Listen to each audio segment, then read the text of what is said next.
What's up, everybody? Welcome back. This is Forgo, and today I'm going to provide you an ABX guide for Moonstone on Blast Villain Day. And we all know how strong Moonstone is. She is absolutely freaking insane. Powerhouse from hell, right? I mean, well, not really from hell. I guess from the heavens, I guess, if you want to put it like that. Really awesome to see a character that costs 6,600 crystals from the Epic Quest be so damn strong. I wish they would do that for all the Epic Quest characters that we buy from those packs, and maybe they will in the future. We'll see. But this is the optimal team and the best team that you can use for her, and they're all free to play, which is very, very nice. But you want to use Cyclops because of his 30% increase to energy attack from his passive. This is really going to bump up Moonstone, and he's only going to get this 30% increase of energy attack if he has the Phoenix 5 uniform.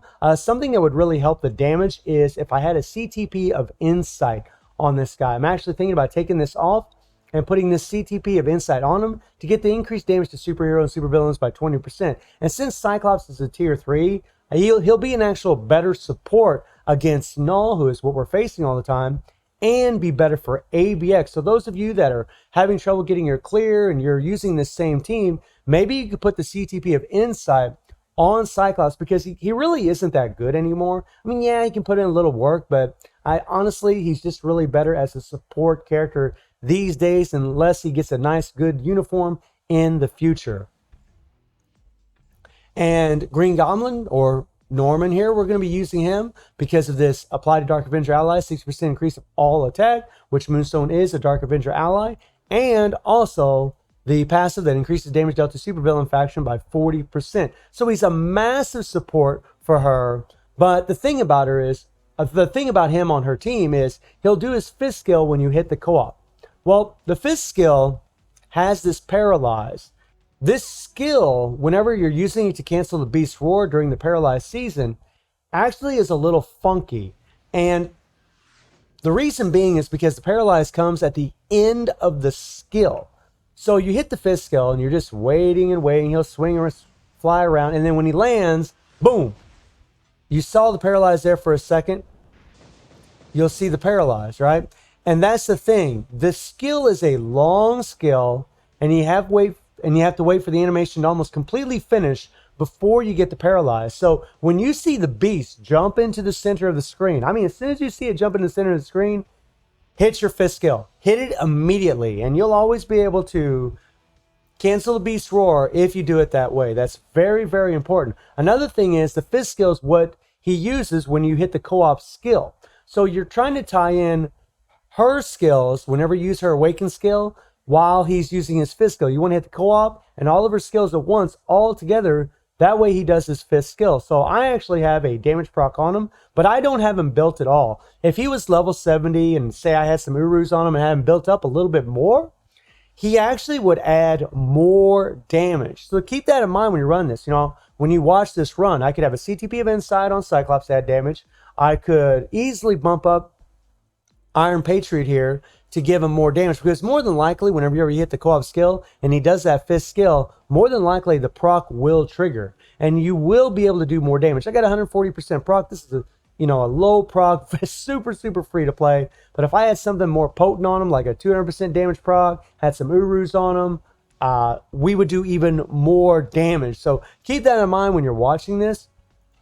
And then we have Moonstone. Now with Green Goblin 60% attack leadership and then 30% energy attack from Cyclops, she's actually got 55,700 energy attack. I do have 83% energy attack on my cards. My cards are not crafted. There's nothing, nothing crazy going on here. No pierce, nothing like that.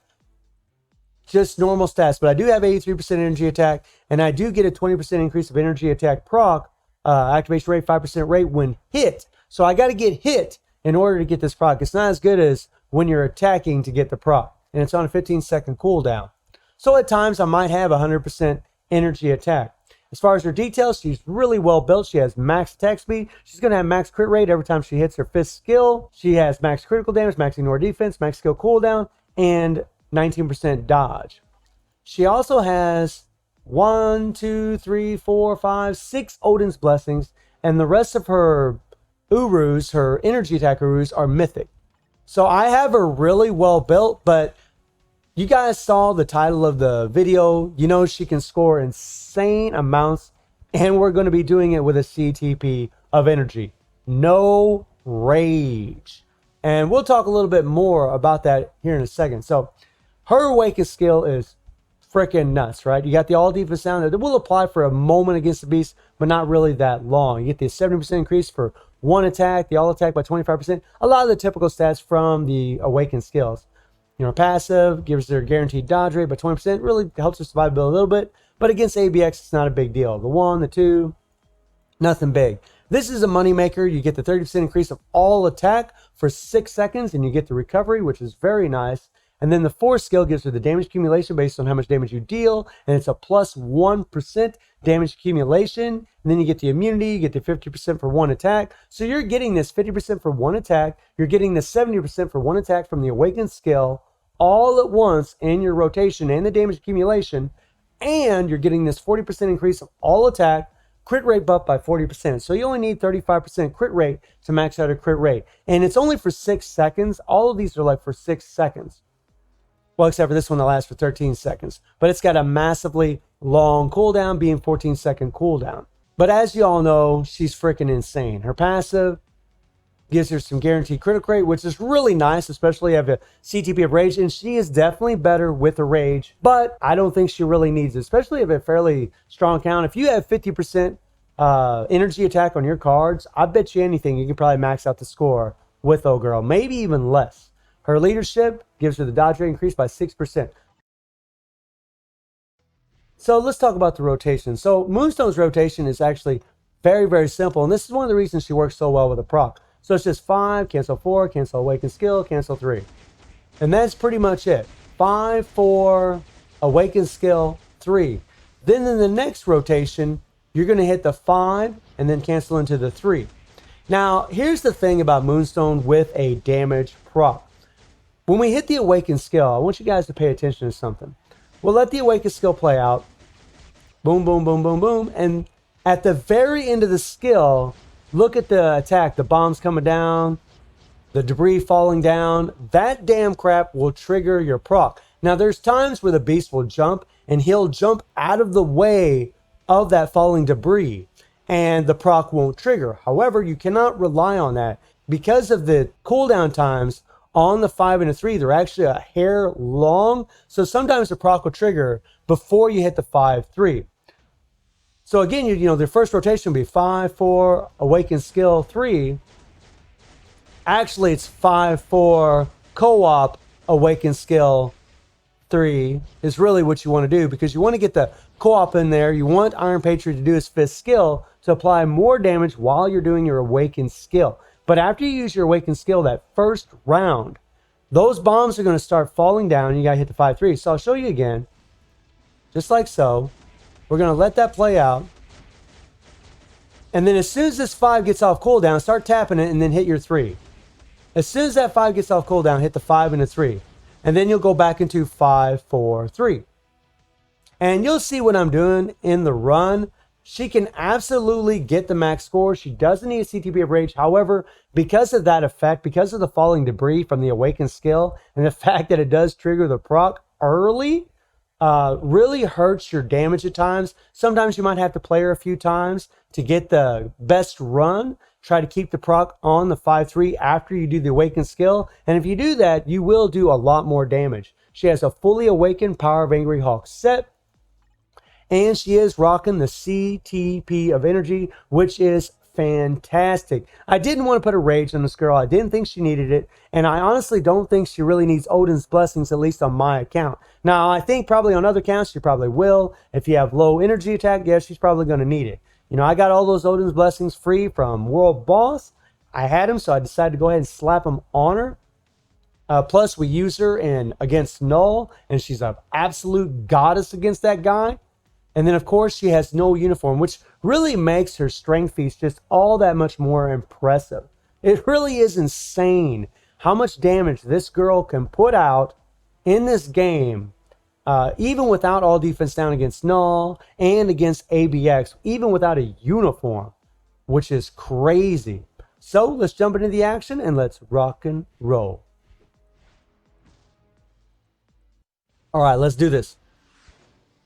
So we're just going to switch to Moonstone really quick. We're going to hit the 5-4 co-op, awaken skill, and then the third skill. Right? And Iron Page come in, he's doing his fifth skill, and we did tons of damage. Look at that, over 900,000 just in one rotation. Then we're hitting the 5-3, and luckily the beast jumped forward, so when that falling debris from the awaken skill hit, the proc didn't trigger early, which is exactly what we want. Now we're going to hit the 5-4-3 again. I mean, look at the damage that this girl puts out. It's absolutely insane. And then we're going to go back into the 5-3. And then we're going to use the awaken skill. We're going to wait for the 5 to get off cooldown. And then we're going to use the awaken skill again. We're going to hit 5-4, awaken skill, and then the 3. Look at this. Look at her. 20, look at almost 2,800, like almost 2,800,000. Wow. And now the beast is going to jump in the middle of the screen. So we're going to switch to Iron Patriot, and we're going to hit that fist skill quickly. Boom. The beast kind of swaps his paws down. We hit the 4 skill. As soon as he lands, the paralyze applies, and then I switch to Cyclops, throw in a little extra damage. And then we switch to Moonstone, 5-4, awaken skill, 3.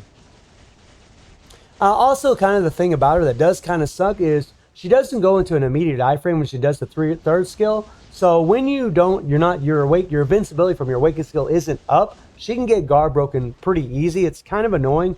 But her damage will still carry on as long as you hit the skill. So it's not as bad as what it really could be like, say with other characters. I'm going to hit that 5-3 again.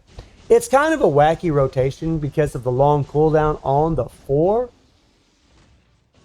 We're going to wait. Beast's going to jump in the middle of the screen again. And we're going to hit that fifth skill. Like I said, as soon as he gets in the middle of the screen, start using your fifth skill. And also remember that the beast, you can cancel the beast roar around 2 minutes and 8 seconds the first time, 1:16, 1:12 the second time, 1:18, somewhere in there. It really depends on what happens with the beast or what he's doing. And then at 35 seconds the last time. So if you're getting close to where, you're using Moonstone and her awaken skill is ready, but the beast is going to get ready to roar, go ahead and switch to Iron Patriot. And don't waste your awakening skill. I mean, look at this, guys. Look at this.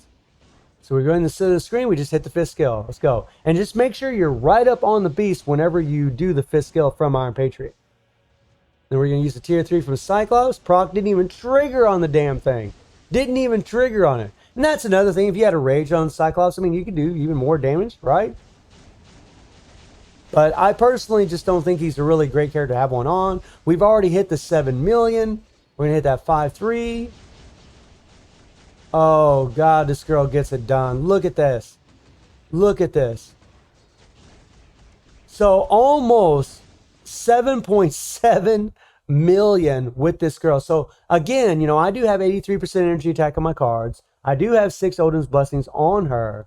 But I really think players out there with maybe, say, 50% energy attack, maybe 50 to 60% energy attack can probably get the max score with this girl, with this team. Especially if you have a CTP of Insight, say on Cyclops, and you have your Iron Patriot built up a little more, because I can definitely do more damage than this if I did those things. So let me know how y'all feeling about Moonstone destroying ABX, and I hope you enjoyed the video. Thank you for watching. Y'all take care and have a good one.